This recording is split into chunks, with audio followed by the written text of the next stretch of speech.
Praise the Lord. இன்றைய நாளிலும் ஆண்டவர் நம்மோடு இடைபடுகிற வார்த்தை வெளிப்படுத்தின விசேஷம் 3ஆம் அதிகாரம் 19ஆம் வசனம்.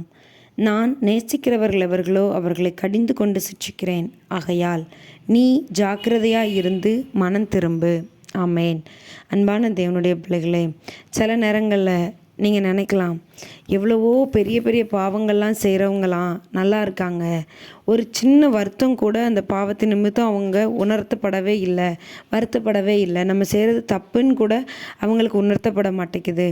ஆனால் நான் ஒரு சின்ன விஷயந்தான், ஒரு சின்னதாக யாரையோ ஒருத்தரை பற்றி ஒரு குறை சொல்லிட்டேனோ, இல்லை ஒரு சின்ன பொய் சொல்லிட்டேனோ, ஏதோ ஒரு சின்ன பாவம்தான், அதை செஞ்சால் கூட என் இருதயம் என்னைய குத்திக்கிட்டே இருக்குது, நம்ம செஞ்சது தப்புன்னு சொல்லி என்னை வாதிக்குது.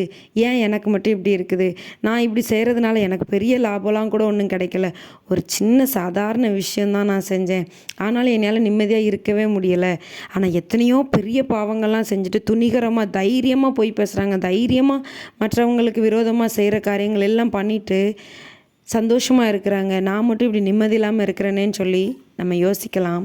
பாருங்கள், ஆண்டவர் சொல்கிறாரு, நேசிக்கிறவர் அவர்களோ அவர்களை கடிந்து கொண்டு சிட்சிக்கிறேன்.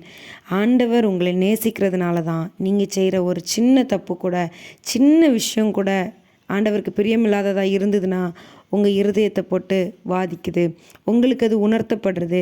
ஆண்டவர் உங்களை நேசிக்கிறதுனால தான் அது உங்களுக்கு உணர்த்தப்படுது அப்படிங்கிறத நீங்கள் மறந்துடாதீங்க. ஏன் உணர்த்தப்படுது தெரியுமா? அப்படி உணர்த்தப்படும் பொழுது நீங்கள் அந்த விஷயத்தை விட்டு வெளியே வரணும். ஆண்டவருடைய பிள்ளைங்களாக இருக்கிறவங்க ஒரு சின்ன விஷயத்தில் கூட தவறுதல் இருக்கக்கூடாதுங்கிறது ஆண்டவருடைய விருப்பம். நான் பரிசுத்தராக இருக்கிறது போல நீங்களும் பரிசுத்தராக இருங்கள் என்று சொல்லியிருக்கிறாரு. அவர் எப்படி பரிசுத்தராக இருக்கிறாரோ, அவர் 100% ஆண்டவர் பரிசுத்தம் உள்ளவர். அதே போல் 100% நம்மக்கிட்ட ஆண்டவர் எதிர்பார்க்கிறாரு. அதனால தான் நமக்கு செய்கிற சின்ன விஷயம் கூட உணர்த்தப்படுது. அப்படி ஒருவேளை உணர்வு இல்லாதபடிக்கு நம்மளும் இருப்போமையானால் நம்ம ஆண்டோடைய பிள்ளை இல்லை அப்படிங்கிறத நீங்கள் புரிஞ்சுக்கிடணும். உங்களுக்கு உணர்த்தப்பட்டுச்சுன்னா நீங்கள் ஆண்டோடைய பிள்ளையாக இருக்கீங்க, உங்களை ஆண்டவர் நேசிக்கிறாரு, உங்களை விட்டுறக்கூடாதுன்னு ஆண்டவர் உங்களுக்கு உணர்த்துறாரு. நீங்கள் திரும்ப திரும்ப எனக்கெல்லாம் இப்படி உணர்வு வேண்டான்னு சொல்லிகிட்டே இருந்தீங்கன்னா ஆண்டவர் சரி நீ உன் வழியை பாருன்னு ஆண்டவர் விட்டுருவார்.